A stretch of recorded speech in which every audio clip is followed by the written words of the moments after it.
Assalamualaikum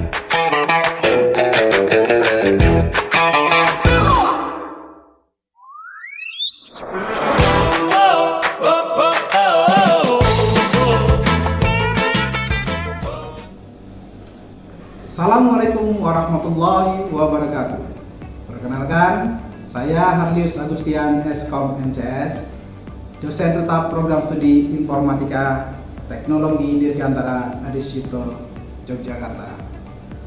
Pada kesempatan kali ini, saya ingin menyampaikan terkait mata kuliah yang saya ampu yang merupakan bidang kalian utama, yaitu mata kuliah rekayasa web. Mata kuliah ini ditujukan untuk mahasiswa semester 4 dengan kode mata kuliah IF 038 dan bobot 2 SKS.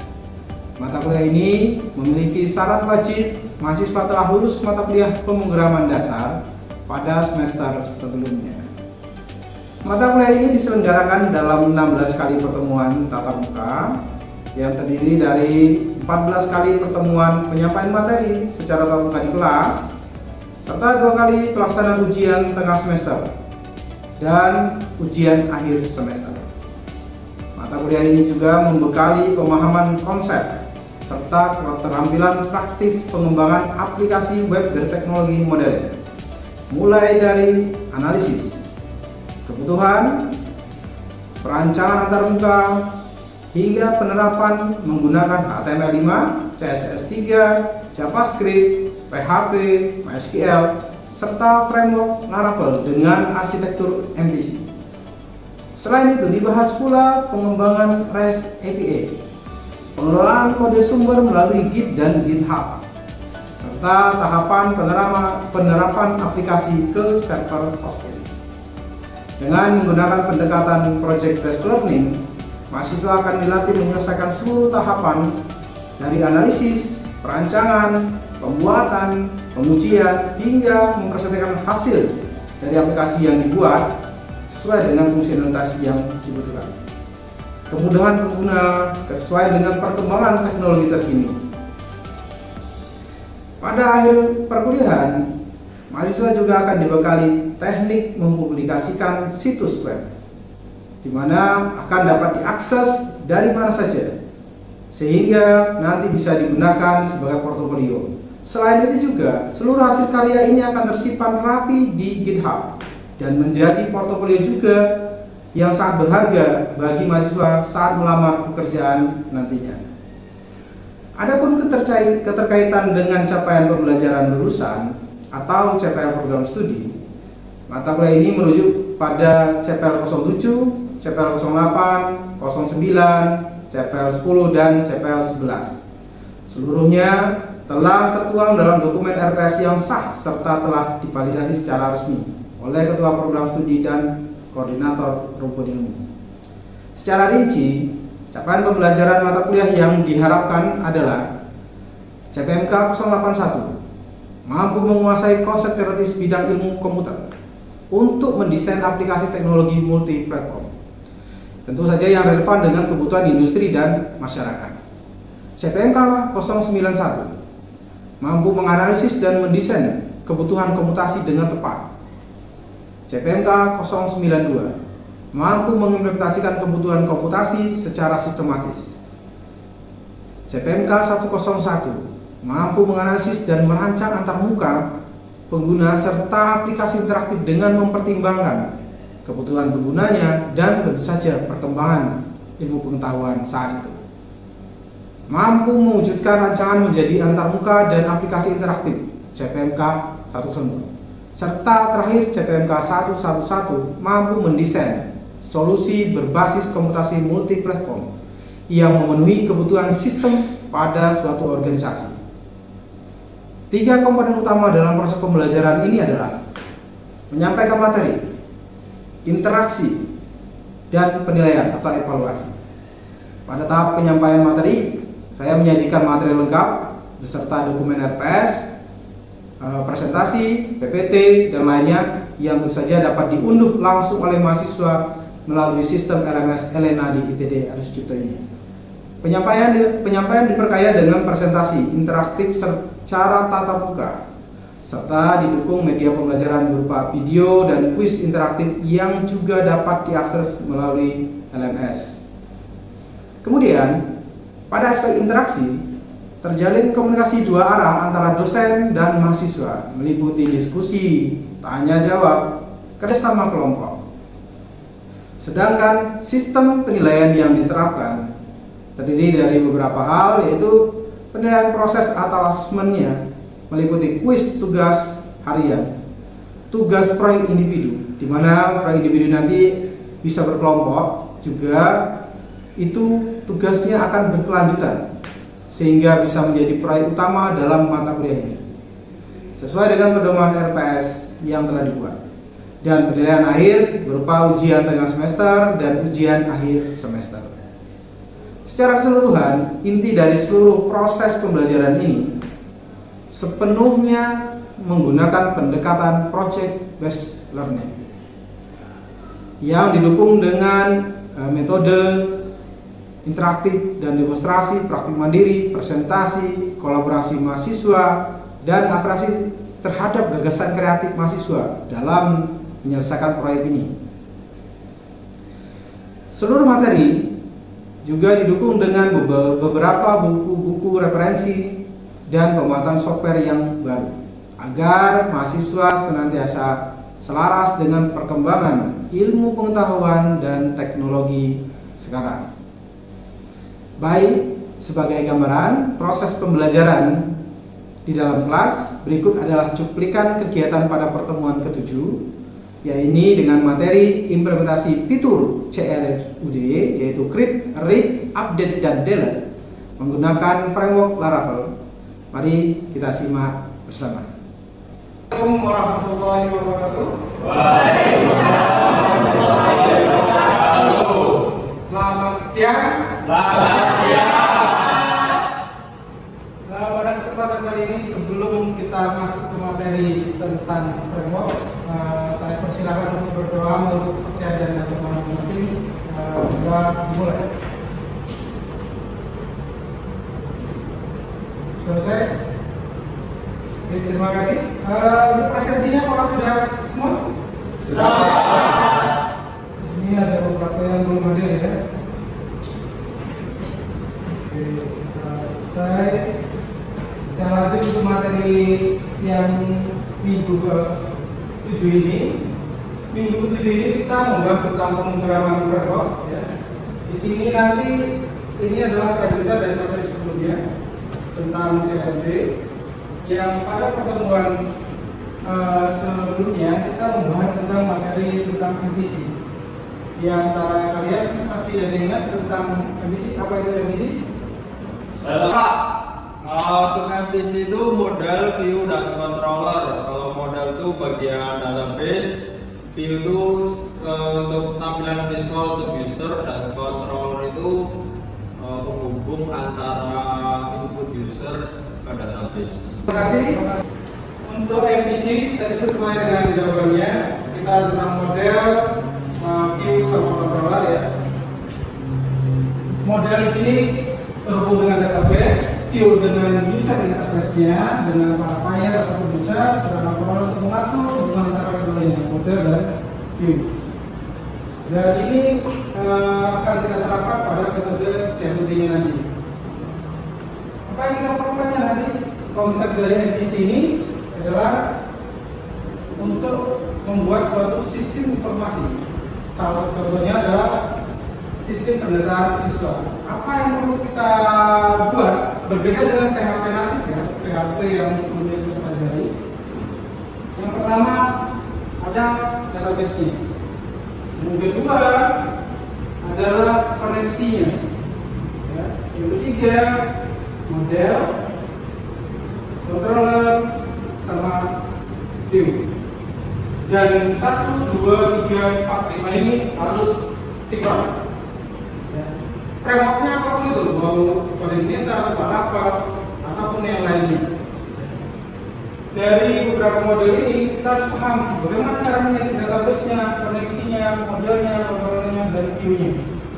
Selanjutnya kita cek di sini, database. Di kelas ini Database-nya sudah digeserkan apa saja?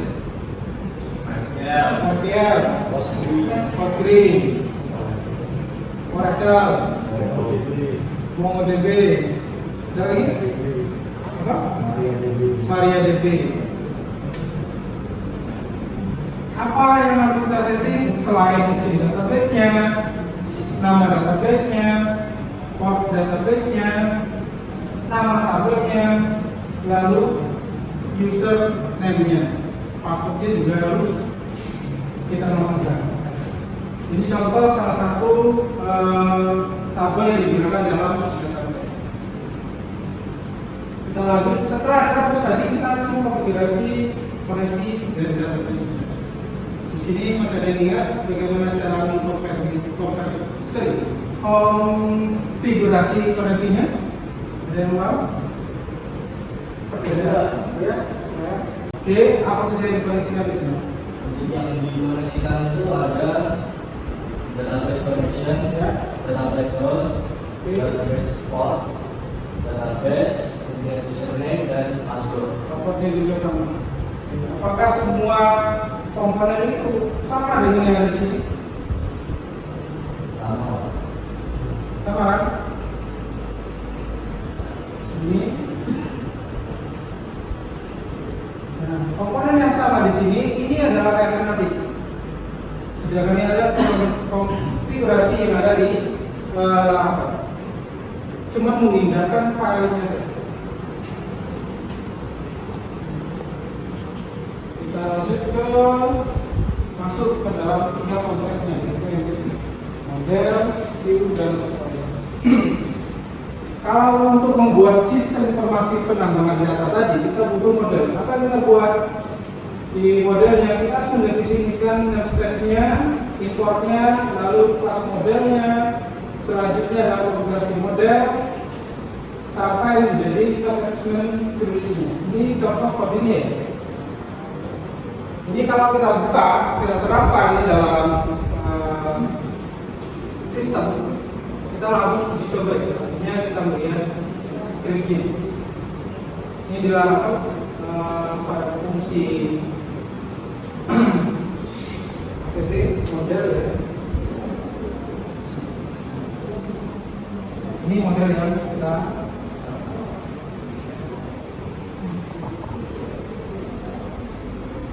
selanjutnya, setelah model kita buat, kita ke controller. Nah, di sini poin penting dari MVC, yaitu controller ini. Oke. Itu controller. Nah, controller ini nanti ada beberapa hal yang harus kita buat untuk memanggil semua kelas yang ada di dalam controller tersebut. Kali ini kita akan bangun dan kita susun kelas-kelas yang terkait dengan function yang ada, seperti function index, function create, ya. Selanjutnya adalah function dari edit, store, update, dan destroy. Nah, semua function ini tadi akan kita gunakan untuk menjalankan fungsi dari CRUD ini, ya, yang ada di sini. Nah, ini adalah tampilan dari view di Laravel kita. Tampilan view-nya nanti ini yang akan kita gunakan untuk komunikasi dengan klien, yaitu di user interface-nya. Di sini ada beberapa hal yang kita kaitkan, yaitu create blade, edit blade, sama index blade. Sampai sini ada yang bertanya lagi? Zilwa, Ya, silakan. apa perbedaan PHP natif dengan Laravel, Pak? Oke, terima kasih. Untuk PHP natif dengan Laravel, paling gampangnya itu adalah struktur dari foldernya. Itu pasti berbeda. Koneksinya, cara koneksinya berbeda. Ya. Lalu penempatan dari file-filenya itu juga berbeda. Artinya kalau kita menggunakan Laravel atau framework, tempatnya itu pasti sudah diposisikan. Di model itu ada semua tentang terkait dengan database.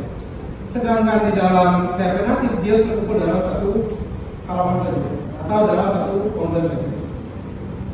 secara security di dalam Laravel ataupun framework lebih bagus. Kenapa? Settingan security-nya bisa kita blok untuk beberapa sistem. Maka di environment tadi itu banyak sekali settingan yang harus dibuat. Lalu nanti kalau juga di PHP native, kalian masih harus membuat banyak halaman yang berbeda-beda. Memang ada kelebihan. Kalau setiap membuat project dari Laravel, kita harus buat create project baru terus, sehingga struktur foldernya makin banyak. Kalau nanti nggak tidak. Cuman secara maintenance ya bagus semua framework. Bagaimana? Bisa ada pertanyaan lagi? Yang lain? Ada pertanyaan? Belum? Kita lanjut lagi. Tadi kita buat dalam konteks CRB, maka jika dibandingkan dengan PHP native tadi, kita bagi dua. Dimana di sini PHP native dengan frameworknya.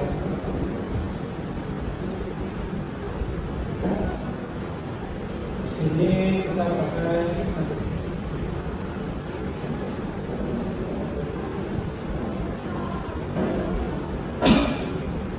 di sini tidak ada struktur seperti di framework. Harus ada model, controller, lalu view. Sini dia langsung. Jadi misalnya kita dari controller untuk koneksinya, dia langsung jadi koneksi loh. Gimana tampilannya? Di sini bisa dibuat folder sendiri. Lalu di dalam foldernya baru dibuat misalnya dalam teks.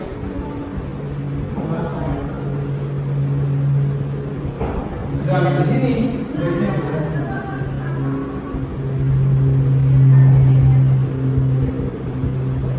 cuman kalau di framework yang mengatur semuanya itu di controller. Inilah yang mengatur semua. Sedangkan di sini pengaturannya itu per halaman.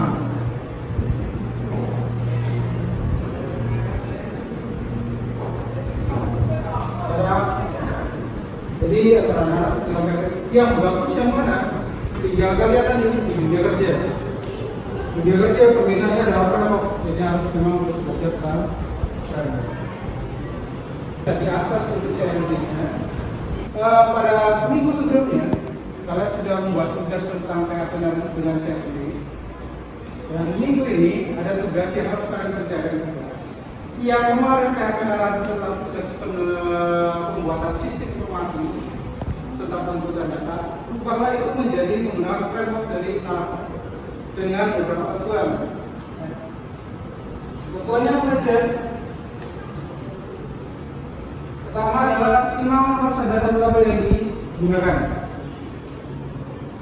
Minimal kalau menggunakan Laravel versi yang 12. Lebih tinggi lebih bagus. Atribut digunakan harus minimal ada 6. Tampilannya wajib menggunakan CSS. Karena pada pertemuan sebelumnya kita sudah menggunakan CSS, maka sini harus diterapkan. Masih ada tambahan pertanyaan? Tidak ada? Saya rasa cukup sekian dari pertemuan kali ini. Saya ucapkan terima kasih. Assalamualaikum warahmatullahi wabarakatuh.